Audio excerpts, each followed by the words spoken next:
দীর্ঘ এক দশক ধরে দেশের রাজনৈতিক অঙ্গনে অনেকটা পর্দার অন্তরালে ছিল বাংলাদেশের জামায়াতে ইসলামী। তবে এখন রাজনৈতিক অঙ্গনে বেশ আলোচনায়। ২৪-এর ৫ই আগস্টের পর থেকে দলটির দৃশ্যমান কার্যক্রম বেড়েই চলেছে। শুধু দেশেই নয়, আন্তর্জাতিক অঙ্গনেও জোরালো কূটনৈতিক তৎপরতা শুরু করেছে।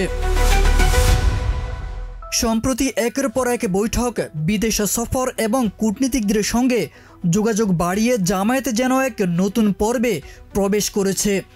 গত কয়েক মাসে দলটির কেন্দ্রীয় নেতারা যুক্তরাষ্ট্র, যুক্তরাজ্য, চীন, রাশিয়া, তুরস্ক, পাকিস্তান, ইউরোপীয় union, Canada, France, Japan, Australia, Switzerland সহ অন্তত ৪০টিরও বেশি দেশের রাষ্ট্রদূত ও কূটনীতিকদের সঙ্গে একাধিকবার বৈঠক করেছেন।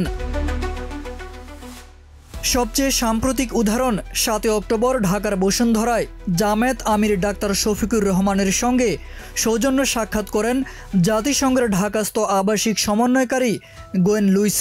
এছাড়া যুক্তরাষ্ট্রেরও জামায়াতের প্রতি ইতিবাচক দৃষ্টিভঙ্গি রয়েছে।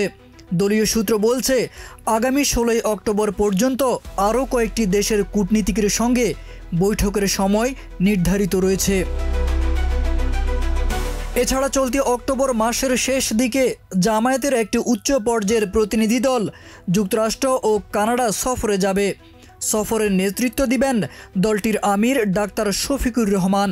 এর আগে জাতিসংঘ সাধারণ পরিষদের অধিবেশনে অংশ নিতে দলটির নায়েবে আমির ডাক্তার সৈয়দ আবদুল্লাহ মোহাম্মদ তাহের যুক্তরাষ্ট্র সফর করেন প্রধান উপদেষ্টার সঙ্গে।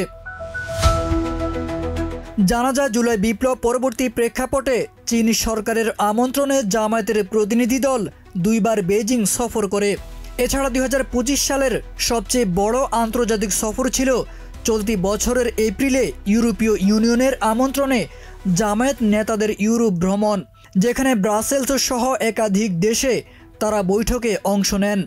একই সময়ে জামায়াত আমির যুক্তরাজ্য সফরও সম্পূর্ণ করেন।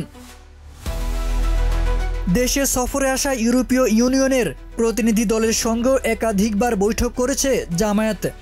পাশাপাশি আন্তর্জাতিক মানবাধিকার সংস্থা হিউম্যান রাইটস ওয়াচ, আন্তর্জাতিক মানবাধিকার কমিশন সহ বিভিন্ন সংগঠনের সঙ্গেও নিয়মিত যোগাযোগ রক্ষা করছে দলটি। তবে এখনও পর্যন্ত ভারতের সঙ্গে জামায়াতের কোনো আনুষ্ঠানিক বৈঠক হয়নি, যদিও দলটি দাবি করছে ভারতের দূতাবাস সহ সব দেশের কূটনৈতিক মিশনে আমন্ত্রণপত্র পাঠানো হয়েছে। এমনকি ভারতের পক্ষ থেকে আমন্ত্রণ এলে জামায়াত তা বিবেচনা নেবে বলেও জানিয়েছে। বিশ্লেষকরা বলছেন, আন্তর্জাতিক মহলে নিজেদের রাজনৈতিক অবস্থান ও গ্রহণযোগ্যতা তুলে ধরতে জামায়াত এখন সুপরিকল্পিতভাবে কূটনীতির মাঠে নামছে। একসময়ের কোণঠাসা দলটি এখন আবারও সামনে আসতে চাইছে, এবার বিশ্ব মঞ্চের দরজা ঠেলে। আর ফলশ্রুতিতে অপেক্ষা করছে জামায়াতের জন্য আগামী দিনের এক সুবর্ণ সময়।